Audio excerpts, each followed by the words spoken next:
Okay, great day. So let's be clear. I'm a voice of consciousness.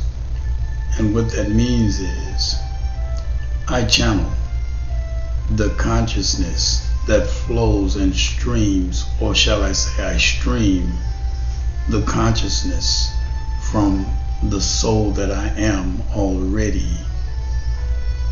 So we have an aspect of ourselves that we see, and there's an aspect of ourselves that is unseen. However, it is not unseen to the individual that is the vessel that represents that unseen soul. I'm talking about divinity, family. Divine presence, divine immanence, divine essence that you are. All of this is a divine process of eternal infinitum. We are not here to find fault with, make excuses for, judge one another's by a weak and feeble standard or standards given and produced and created by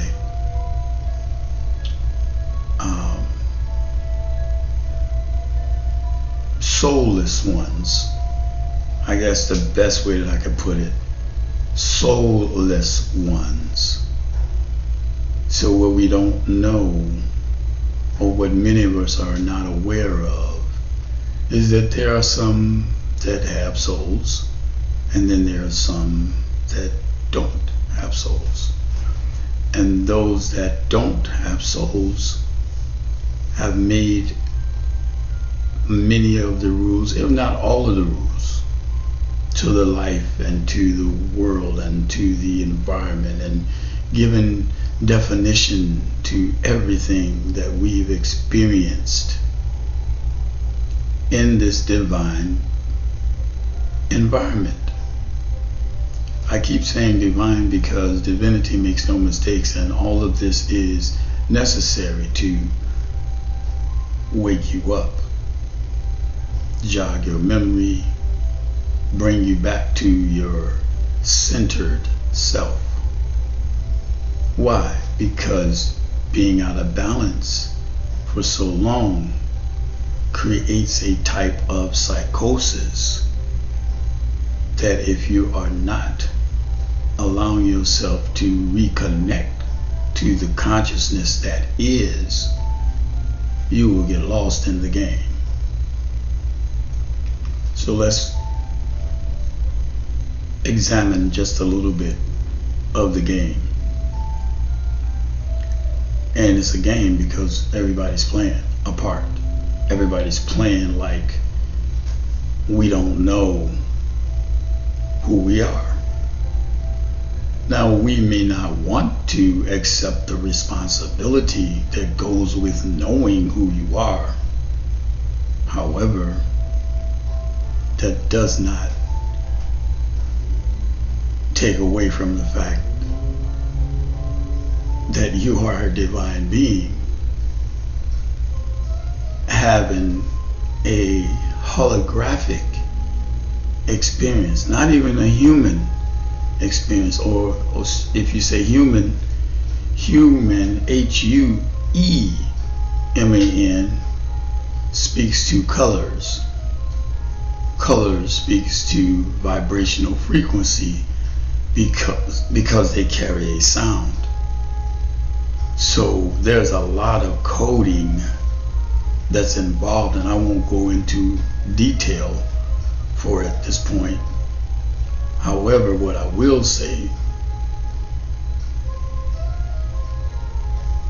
we are complicit in the game because that's a part of the rule. The rule is that you play the game, and it's designed, actually people think it's designed to keep you asleep or make you angry or find, actually it's designed to wake you up. Because when you start looking at the reality and the truth around you and how it does not align with the truth that you are, you gotta know that it's a light show. It's a game you're playing, because the soul that you are is not limited to a dimension,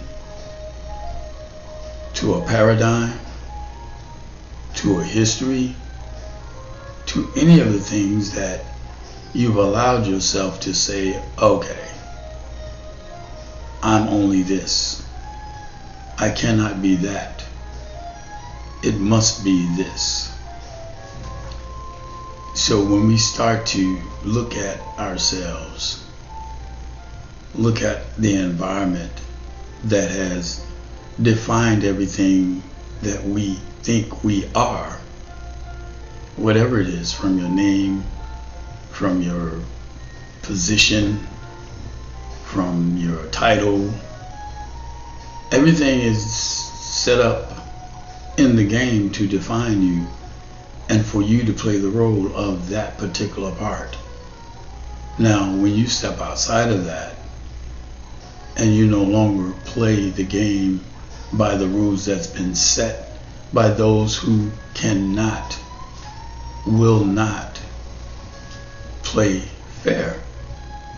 If you're looking for fairness, you're not going to get it in an environment that is psychopathic. There's just, we have to be honest with ourselves first. So when we start looking at the reality and the truth of what we're doing and who we are playing with and who we are allowing to play with us, we must stand in the source that we already are. We have no recourse other than to align ourselves with the soul that you already are, that has you here to begin with. You're here by choice, yes. However, you forgot what you was doing here. You forgot why you came here. You forgot that divinity,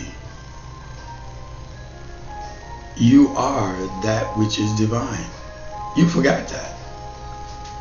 Now, those who seek to make the rules for the game and keep you encapsulated in the environment so that you can only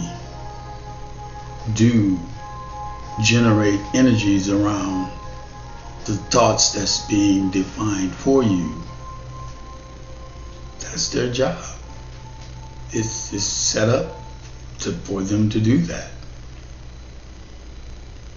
It's also set up for you to reawaken as a result of what you know does not align you with your true, truth-centered, harmonized, and balanced self. So we have to divest ourselves from everything that we've quote unquote been taught. You can't teach a soul anything. You can only remind a soul. You can only trigger the memory of a soul. You're not teaching. Teaching is something that has been given as an idea, an ideal. So I'll share with you this information, I'm teaching you something, now you go and replicate it. And your success is based on how well you replicate that which you've absorbed as my teachings. No. You invariably have your own coded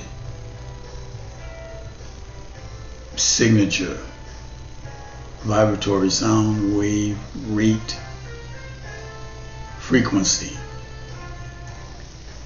And that which you are allowing yourself to absorb is done as as it's a process by which you're doing that which is a part of the natural order of things. You're just expressing it with your particular signature, with your particular light frequency, with your particular vibration that resonates at a certain space, place, time, energy, whatever it is, it's yours, that is unique to you. Not that it's yours like you own it. You own nothing. You are everything. Why are you wanting to own that which you are already? Why are you willing to get or have somebody give you that which you cannot be given? Why are we so okay with someone giving you something or doing something for you that you can do for yourself, that you are doing for yourself? The whole idea around being a sovereign being, see, again, a lot of the terms that I'm using and the things that I'm saying from the standpoint as it's been defined for you creates the confusion, because you're trying to cohesively define based on what you've been given, and not allow yourself to freely vibrate at the frequency or at the level of frequency, or at a heightened level of frequency, I should say, that allows you to flow with the consciousness that is from the space that harmonizes you and balances you with what is your truth within that which you are being exposed to. When we allow ourselves to acquiesce to that which is not in harmony with ourselves, we don't do damage. What we do is create obstructions, distractions, and take away from our natural ability to flow within the free-flowing energetic resonance of consciousness around the level, the highest level of that frequency for what it is. We limit ourselves based on allowing ourselves to accept something that we know isn't true. So, example, one size don't fit all. You cannot create something for one set of circumstances or one set of people or one set of cars or one particular television, anything, and replicate that throughout for all things. I'm going to stop right there.